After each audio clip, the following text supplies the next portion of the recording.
Hai, Assalamualaikum warahmatullahi wabarakatuh. Terlebih dahulu saya ingin memperkenalkan diri saya. Nama diberi Fatina Biha binti Zulkifli. Nombor matrik PID 20249 daripada kumpulan 1. Jadi video ini saya akan terangkan tentang proses penubuhan tadika berasaskan kurikulum Reggio Emilia. Definisi tadika. Tadika adalah singkatan daripada Taman Didikan Kanak-kanak. Tadika dimaksudkan sebagai mana-mana tempat di pendidikan prasekolah yang mempunyai kanak-kanak berumur 4 hingga 6 tahun mengikut Akta Peruntukan Pendidikan 1996 dalam kurungan 550. Tadika disediakan untuk 10 orang murid ataupun lebih bagi melaksanakan pendidikan prasekolah kepada kanak-kanak berumur 4 hingga 6 tahun bagi memberikan persediaan awal kepada kanak-kanak sebelum mereka memasuki alam persekolahan formal pada umur 7 tahun.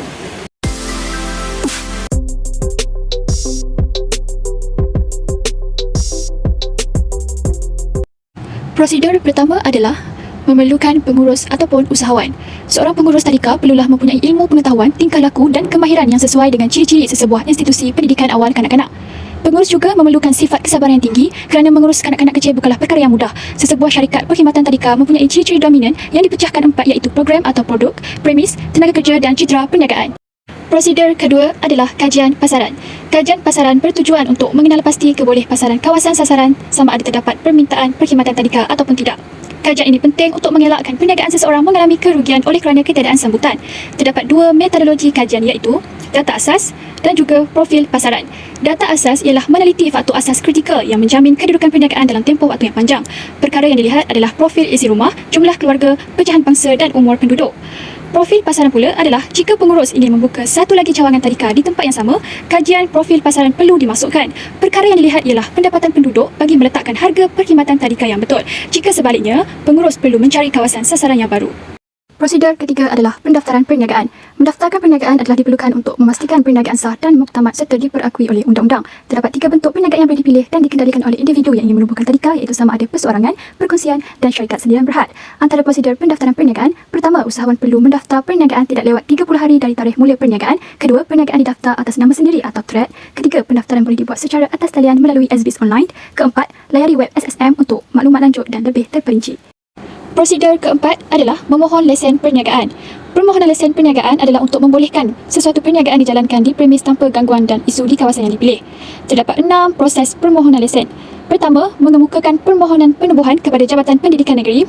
Kedua, lawatan kesesuaian oleh Jabatan Pendidikan Negeri. Ketiga, mengemukakan borang permohonan pendaftaran kepada Jabatan Pendidikan Negeri. Keempat, Jabatan Pendidikan mendapatkan pandangan dan sokongan daripada agensi-agensi berkaitan.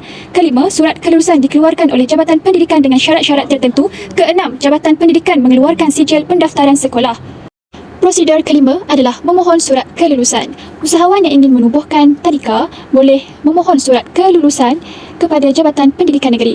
Jika pengurus ingin menubuhkan tadika Islam, maka permohonan tambahan diperlukan untuk diberi kepada Jabatan Agama Islam Negeri. Persyaratan membenarkan penubuhan perkhidmatan tadika ialah seperti mempunyai bahan yang mencukupi dan bilangan purata pekerja seramai 7 orang.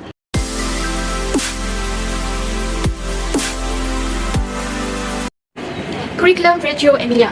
Kurikulum Reggio Emilia diasaskan oleh guru muda Loris Malagozzi pada tahun 1920 hingga 1994. Nama ini diambil sebenarnya nama bandar di Itali iaitu Reggio Emilia. Kurikulum ini adalah rundingan tiba-tiba yang menjalankan projek Natema mengikut perkembangan dan kepentingan kanak-kanak itu sendiri. Kurikulum ini juga melibatkan ibu bapa, komuniti dan juga pihak berkuasa. Ciri-ciri pendekatan Reggio Emilia. Pertama, menghargai kanak-kanak. Pendidik tidak memaksa idea dan bahan kepada kanak-kanak. Kanak-kanak bebas memilih apa yang mereka ingin pelajari. Guru-guru tidak dapat memaksa kanak-kanak untuk mengikut arahannya. Oleh itu, anak-anak akan lebih dihargai kerana mereka berpeluang menentukan keinginan sendiri. Kedua, ratusan bahasa. Pelbagai jenis bahasa yang dapat digunakan oleh kanak-kanak untuk mengeksploitasi pemahaman mereka melalui pengalaman sendiri. Ratusan bahasa termasuklah bahasa tubuh, kata-kata, melukis, gerakan bermain drama, membuat patung dan banyak lagi. Dialog dan komunikasi dapat memberi kesedaran kepada kanak-kanak untuk berfikir mengikut kemampuan. Ketiga, menjalinkan hubungan. Pendekatan Reggio Emilia Approach difokuskan kepada jalinan hubungan antara anak dengan keluarga, guru, komuniti dan juga masyarakat. Guru-guru dan kanak-kanak akan bekerjasama dalam menyelesaikan permasalahan sesuatu aktiviti. Jadi, secara tidak langsung, hubungan guru dan kanak-kanak menjadi mesra dan rapat. Keempat, waktu belajar Reggio Emilia Approach tidak bergantung pada jam ataupun kalendar. Waktu kanak-kanak tidak terhad pada masa dan mereka boleh melakukan apa sahaja aktiviti dan seberapa lama yang mereka ingin sehingga objektif pelajaran tercapai. Prinsip pembelajaran Reggio Emilia. Projek, dokumentasi, gambaran tentang anak, hubungan, 100 bahasa, kerjasama. Kelebihan dan kelemahan Reggio Emilia. Kelebihan, kanak-kanak dilatih untuk bekerja sendiri memerhati sesuatu berdasarkan jadual, pembelajaran dan masa yang telah disediakan mengikut imajinasi dan kreativiti mereka dengan bebas. Kekurangan, memerlukan banyak bahan dan peralatan untuk menyokong kreativiti mereka serta sebuah bangunan besar untuk pendekatan ini kerana banyak pusat dan kawasan yang diperlukan dalam pembelajaran. Our task regarding creativity is to help children climb their own mounts as high as possible. No one can do more. Loris Malaguzi.